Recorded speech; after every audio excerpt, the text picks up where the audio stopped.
So as far as living situations, usually it was kind of like basement apartment situations, and they were decent too. I was surprised though at how expensive they were. Well, I remember getting a letter from our landlord when I lived in an apartment in Woodstock, and apartments were especially expensive. The letter said that our rent was increasing to I think $950 a month, and that just blew me away. I was like, oh my goodness, we're paying $1,000 a month to live here, and it again reminded me that I'd been taking things for granted, and that we really did have a lot of privileges in Canada that I should have been more thankful for, and tried to be from that point on. We also had cars, especially the sisters. There were points where we used bikes, and that was a lot of fun, but challenging too. We had cars, and unless you were in a big city, there wasn't much need for bus passes or anything, so bus passes were reserved for the big cities. Weather, suffice it to say, I've never been so hot or so cold in my entire life. Or wet.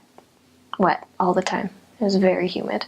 One winter I was there, everyone we talked to on the street said, kind of like gave us their condolences for being there during that winter. They said it was the worst winter they've had in 30 years. So I don't know what it's like normally, but I was pretty bad.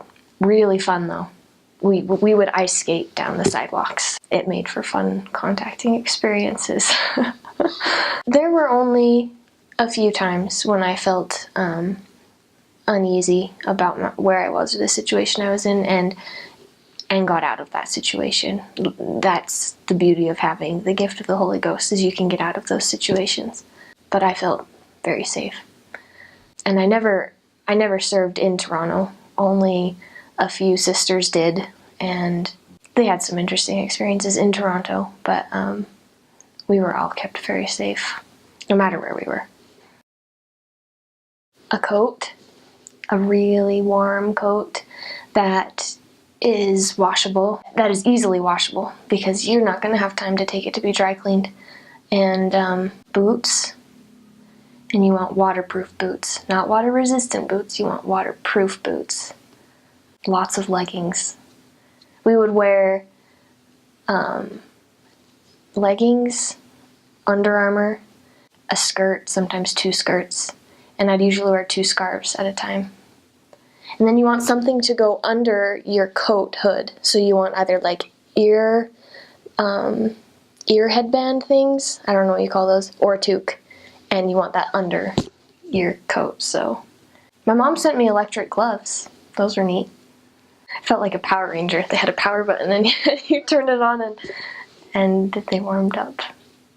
To those sisters out there going to Canada Halifax Mission, again, I just want to emphasize the importance of self-worth. Help that to grow and gain a lot of confidence in yourself. Especially with their habits of eating on the East Coast, you might gain some weight. Don't overdo it for yourself. Don't freak out. You're going to come home and you're going to lose that weight again. And just try to keep yourself healthy when you can make your own meals. But don't freak out. I had the opportunity of being a leader in my mission, and I had some sisters who, including myself, who just felt overwhelmed with the fact that they'd gained some weight. And it's a sacrifice that you got to be willing to make if it happens in your mission, and it's okay. It's gonna be fine. You'll lose it again. And they love pie, so just don't hurt their feelings and eat the pie.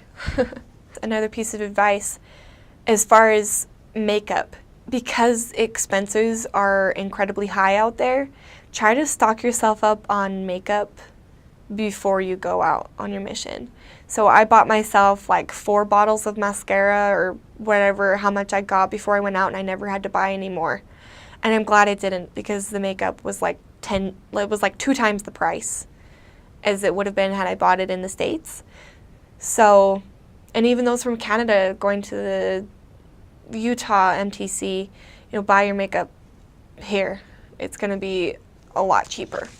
If I would give, I guess, somewhat advice to someone that would be, I guess, serving a mission in my mission. I guess be prepared for the cold because that was the one thing I wasn't, I guess, maybe prepared, or because I'm from Southern California and I'm used to warmth, and California, especially Southern, does not get very cold. So when I got my mission call, I was like, oh my gosh, I'm gonna die. And I don't like the cold.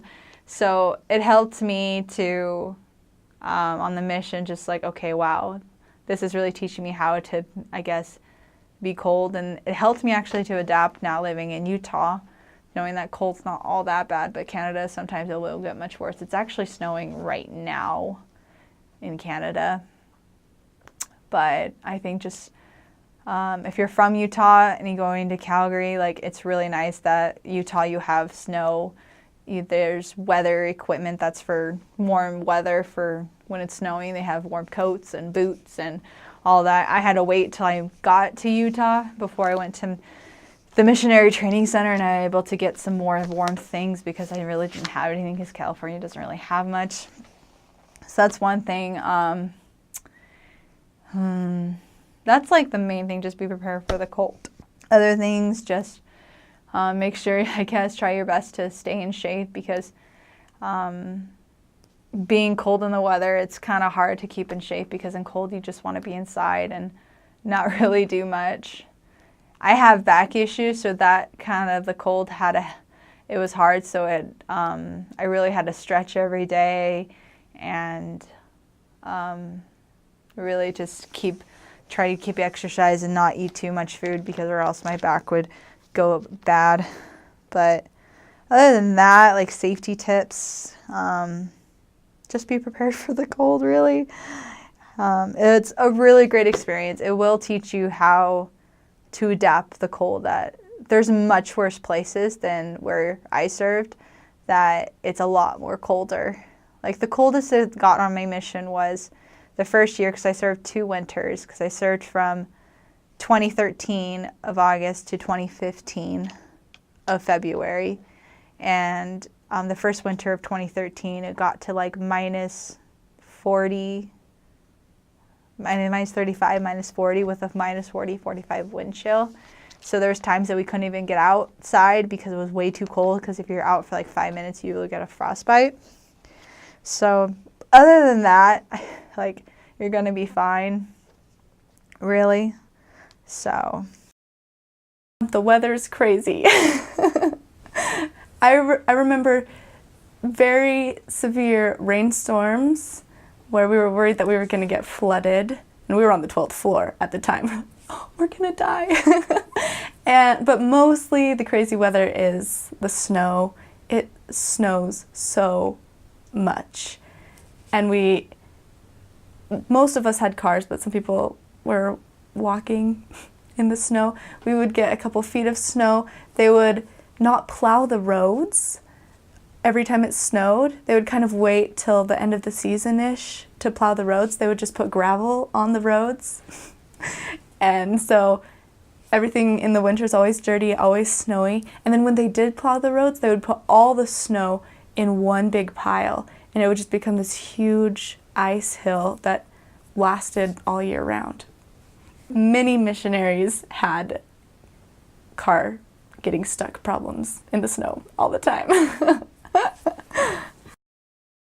I bought my jacket online before I came and brought it with me, and I was so grateful for that, especially because preparation days are really short and your trainer is not native to Edmonton, so he or she may not know where the best places to get winter clothing are, and everything is more expensive in Canada.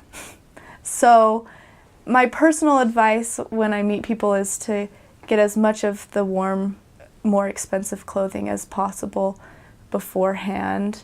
Have a warm jacket, because the work is already hard and you're going to be outside a lot. And so if you want to make really hard work really, really, really hard, have a bad jacket and bad shoes. But if you want to make hard work just stay hard work, then have lots of layers of socks, warm shoes, warm waterproof shoes, and a long jacket, a hat, gloves, everything.